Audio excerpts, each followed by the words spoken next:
Agora, eu te perguntei isso, dos 160 livros, né? Porque muitas pessoas estão aqui nos ouvindo e assistindo, sentem vocacionadas, têm um chamado, sabem que o Senhor tem algo para elas ali, talvez relacionado ao ministério da pregação, talvez à escrita, talvez ao pastoreio, algo relacionado à igreja.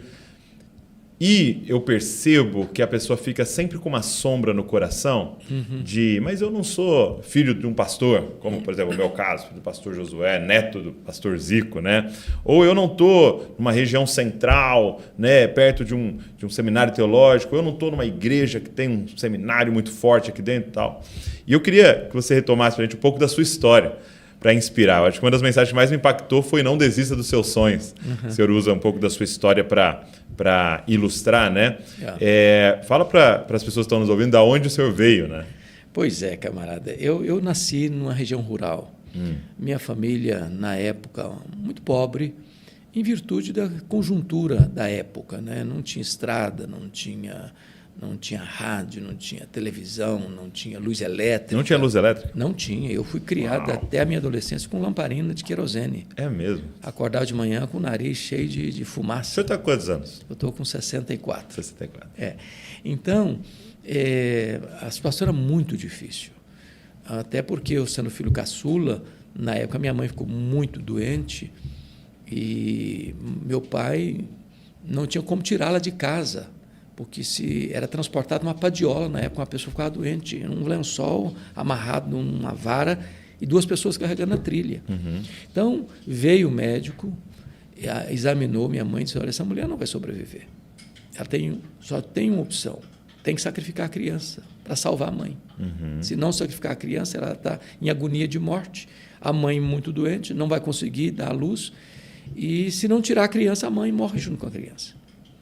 E a minha mãe, que já era cristã nesse tempo, tomou outra decisão e disse, não, eu não desisto desse filho. Eu estou pronta a morrer com ele, a morrer por ele, mas eu não abro mão da vida dele. E ela fez um voto para Deus ali. Minha mãe era uma mulher analfabeta, não sabia ler até então, mas conhecia Deus e era sábia. E ela disse, eu vou fazer um voto para Deus. Se Deus poupar a minha vida e poupar a vida dessa criança, eu vou consagrar esse menino para Deus, para ser um pastor, um pregador do Evangelho. E Deus ouviu a minha mãe, poupou a vida dela, poupou a minha vida, e eu nasci. Até os 8 anos de idade, Douglas, eu não sabia o que era um sapato. Fui calçar meu primeiro par de sapatos com 8 anos de idade, já com as mãos calejadas, de trabalhar na roça desde que eu me entendi por gente. Mas, curiosamente, eu tinha um sonho de estudar. E eu entrei na escola com 8 anos. E de onde você acha que veio? Você tinha alguém ao redor? Alguma referência? Nenhuma referência, zero referência. Isso era a coisa que Deus plantou no meu coração.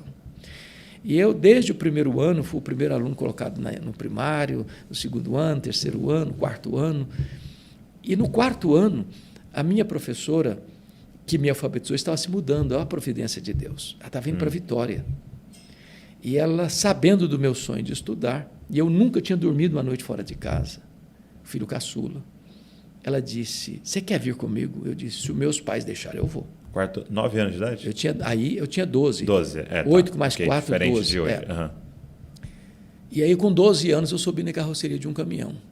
Até então, eu não sabia, nunca tinha visto uma televisão, com 12 anos. Eu nunca tinha visto uma lâmpada elétrica. Eu nunca tinha entrado numa cidade.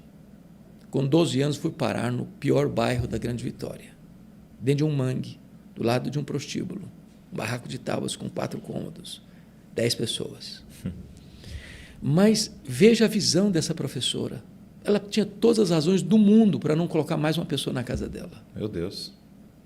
E ela me convidou. E ali começa a minha saga de estudar. Mas meus projetos de criança, e eu acho isso muito curioso, que meu pai era um homem assim, muito fervoroso, tudo que ele fazia. Ele era um presbítero já, pregador, leigo, amava a política, apaixonado por política, tinha sido vereador da região. E eu ganhei essa veia do meu pai. E eu dizia, eu quero ser um político, quero ser um advogado. E nutri esse sonho até a minha juventude. Para você ter uma ideia, no dia que eu fiz 18 anos, eu tirei meu título, me filiei num partido. É mesmo? No dia do meu aniversário. E aí eu nutria... Porque só podia acima de 18 anos. Você podia a primeira coisa que você foi... Lá não tirava título com 16 anos, só com 18. É verdade. E aí o que acontece, Douglas? Um dia eu conversava com um líder religioso, um presbítero muito querido, e eu contei para ele meu sonho. Falei, rapaz, meu sonho é ser um advogado, meu sonho é ser um político, mas quando eu realizar meu sonho, eu quero fazer um seminário. Para encerrar a minha carreira, entrando num seminário, me preparando para servir a Deus no final da vida. Esse homem me deu uma pancada.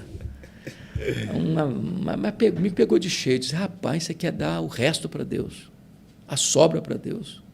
Deus te quer agora, com a sua juventude. É hoje que Deus te quer, não é amanhã, não é no final da vida. Aquilo entrou, Douglas, como uma flecha no meu coração. E eu saí dali 100% convencido que Deus estava me chamando naquele momento para o ministério. A minha mãe nunca tinha me contado o projeto dela com Deus. Nunca? Nunca. Olha que coisa interessante. Minha mãe era analfabeta, mas olha a sabedoria que Deus deu para ela. Ela pensou assim, se eu contar isso para o meu filho, ele vai ser sugestionado. Posso direcionar ele. Com a mão humana. O mesmo Deus que me poupou e poupou a vida dele é poderoso para chamá-lo na hora oportuna. E que sabedoria, porque você falando, eu quero ser isso, eu quero ser aquilo, que não estava relacionado àquela o voto que ela fez, né? E ela guardou em silêncio. Então, quando eu fui falar para ela, falou, meu filho, por isso eu orava, antes de você nascer. E louvado seja Deus, eu tive muitas lutas na vida, mas eu nunca tive um dia de dúvida sobre o meu chamado. O meu chamado.